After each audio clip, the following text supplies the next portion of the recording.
And I think that the idea of having it all, you know, we're called to serve Christ. Yep. And, you know, the scripture, the New Testament talks about, what did Jesus say when he called his disciples?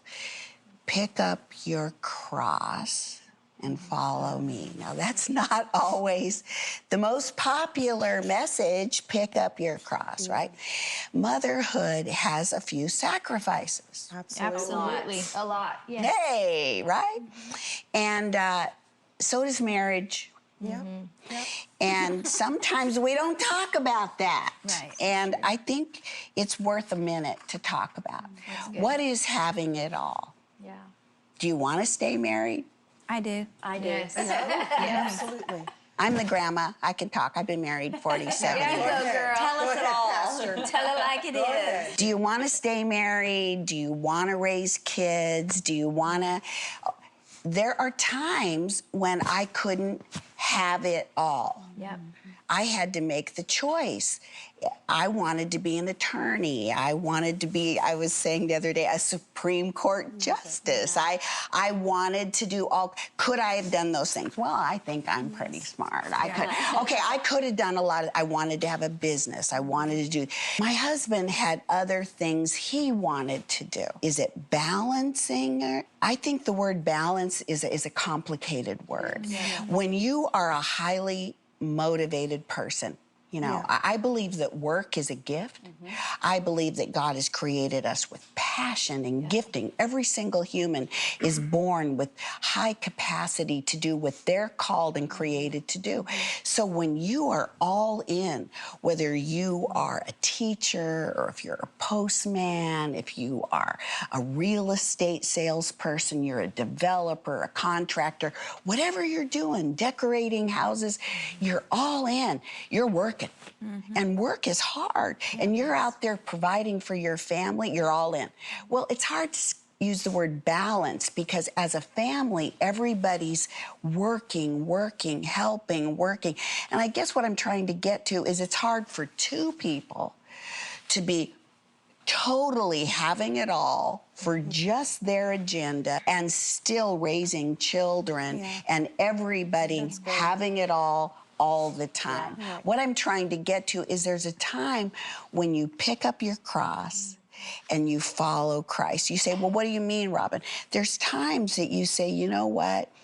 I may not even always agree with the dream that my husband has. I may not always support what he wants to do in the logic.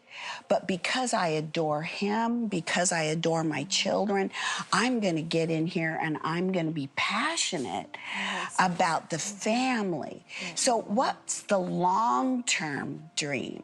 I think that's the most important thing about motherhood is what's my big idea? We will sacrifice in moments of our journey when raising our families.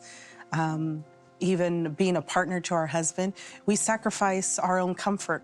It's not that we sacrifice our personhood, we sacrifice comfort. We sacrifice even some of our priorities for the sake of the greater mission. And what sacrifice looked like to me was I had the choice, and I did work. You know, I was bivocational. I worked a job, and also I worked at home, and I was a stay-at-home mom, all in one, you know. I worked at the church, was bivocational, and it still raised my family. And I made a decision, not because someone asked me to. It was just because I felt that my children were slipping through my fingertips, if I could say it in that way. Moments were being lost, and I was getting frustrated because I wasn't there for the moments, if that makes sense. So I stayed home. I made a decision. I sacrificed not taking my kids to public school, and I homeschooled them at home. I sacrificed part of my dreams. I didn't completely extinguish them, but I kind of set the timeline aside in order for other things to have a greater priority. I never felt like the sacrifice was needed to be acknowledged, but I knew God saw the whole thing. God saw my choices. God saw the greater good. Who knows knows what Yes. I'm going to get to do. When I was, when I was in my 60s, I got my doctorate. So, Beautiful. there's still time to do lots of things. And the idea of shame and guilt is something that we allow. Yeah. When there were times where I was disappointed that I didn't get to do something that I thought I should be doing, I would ask the Lord to help me not be angry, not be disappointed, but realize that if I would put Him first, Yes. Yeah. He would bring the opportunity. He would bring the pathway. And the truth is, He has. Yeah. Yes. He does. And the big thing is we never give up anything to the Lord that He doesn't bring something better. I hope you enjoyed this video. Subscribe today and you'll never miss a new upload. And don't forget to check out our Better Together shop. Thanks for being a part of our community.